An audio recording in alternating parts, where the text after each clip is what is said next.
This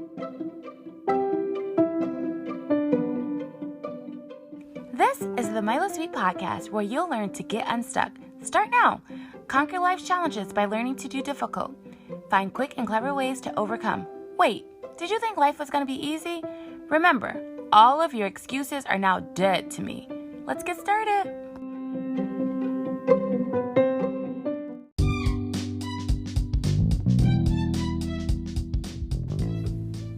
Guess what time it is?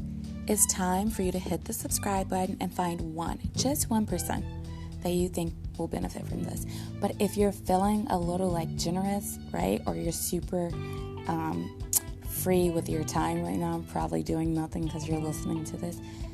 Well, maybe if you're doing something, actually just make yourself free right now. Hit subscribe. What are you waiting for? Hit it. Come on. Hit subscribe.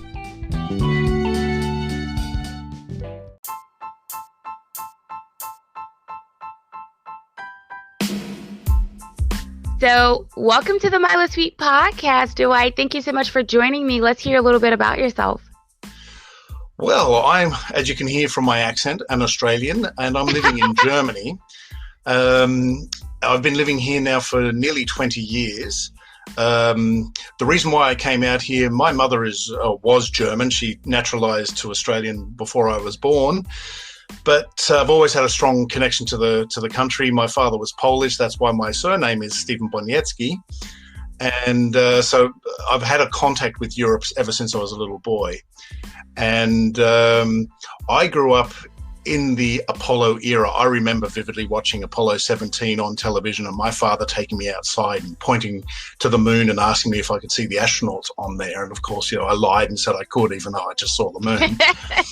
Not forgetting as well, December 1972 is summertime. That was the middle of summer for us, so it was beautiful and warm outside. That much I remember as well. And ever since that point, I was bitten by the bug. I loved Lost in Space. I used to watch Star Trek. And, of course, then in 77, Star Wars came along, and that changed my whole world. And then in my 20s, when I saw the 20th anniversary broadcast of Apollo 11, that's when the real space bug hit. And it's been a learning curve exponentially ever since then. What's the most fascinating thing that you learned? The management behind NASA in the golden era, during Mercury, Gemini, Apollo, and then subsequently Skylab and up to the shuttle development. The focused energy of everybody, it's just every single possible outcome. For example, they just had the Apollo 13 50th anniversary. And when you hear how they worked and got this problem sorted out, I just sit there and always shake my head. And I know the story already 50 million times over. And every time I watch the movie, I just sit there and I go, if a lot of businesses could run the businesses with that much focus and dedication like NASA could, I think the world would be a better place. Oh my gosh, I absolutely agree. I was looking at how you explained searching for Skylab, and I thought, this mindset is super important for right now. With everything that we're going through, we definitely need to take information that is going to exercise our brains, use those muscles to challenge us to overcome. So tell me about Skylab, searching for Skylab. How did this all come about? I know that you started a Kickstarter, right?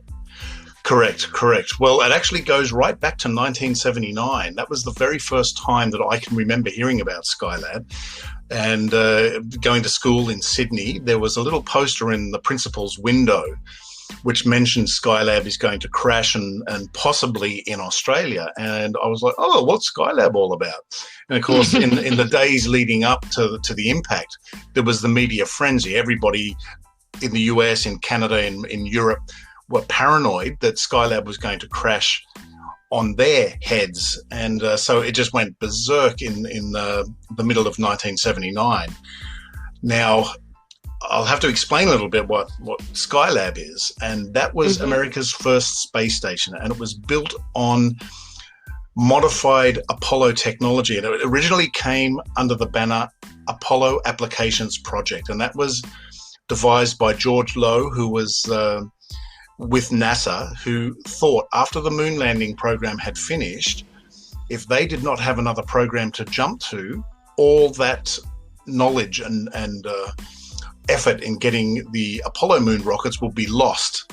So they came up with a plan to develop a space station, which could then be carried aboard either Saturn 1B, which was the smaller version of the Saturn V rocket, or indeed the Saturn V rocket, which was the same one that launched all the Apollo missions to the moon.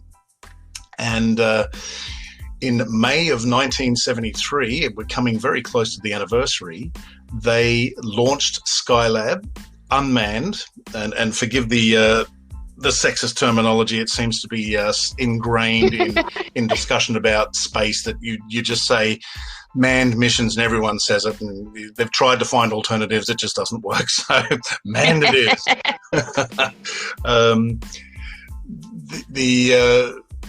And that was supposed to be up there for 3, possibly 4 missions, of which 3 crews or 4 crews would be sent up there for long duration to study the Earth, to study the solar system, and study the sun. The first mission was supposed to launch the day after the unmanned space station, but upon launch, the thermal insulation shield, or the micrometeoroid shield, which doubled as thermal insulation, was ripped off due to a miscalculation and design error of the spacecraft, which damaged the spacecraft. In fact, a compound of problems nearly resulted in the rocket exploding approximately 67 seconds after launch.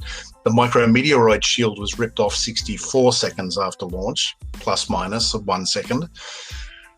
And that threw the entire project into turmoil. And that was a $2.2 billion program in 1973 dollars. Wow. So they had to come up really quickly with a solution to fix the space station in order to have that program still running. And there is still debate to this day whether or not NASA would have survived that catastrophe had the space station not been salvageable. Because at that point, Congress was withdrawing funding to NASA and they were running on a shoestring budget. And especially with Skylab, it was lateral thinking. It wasn't, we've got an unlimited check and we can do whatever we want. No, they had to plan this very, very carefully. Suddenly, there was the problem, which meant the spacecraft was overheating and they needed to solve that very quickly because there was food on board, there was photographic equipment, negatives and so forth that needed to be saved. So they devised a plan within 11 days to salvage the spacecraft. Now, I can go into that in extreme detail, which will bore the pants off everybody who's listening. I'll just say, had they not rescued Skylab, it would have been dire for NASA. It would have been a lot of money lost, and they needed to get the dedication down to resolving the program. They developed a parasol system that doubled up as a micrometeoroid shield. That was developed by a gentleman named Jack Kinsler, whose widow we interviewed, and his son. And it was a team effort, without a doubt, how this thing came about.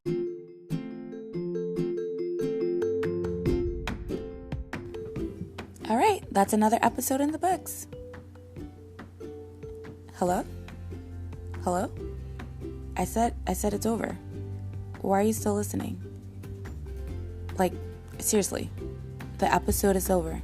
If you're still listening right now, you know what? You're probably a chronic procrastinator. Guess what? I'm still listening to you. Come on, for real, seriously.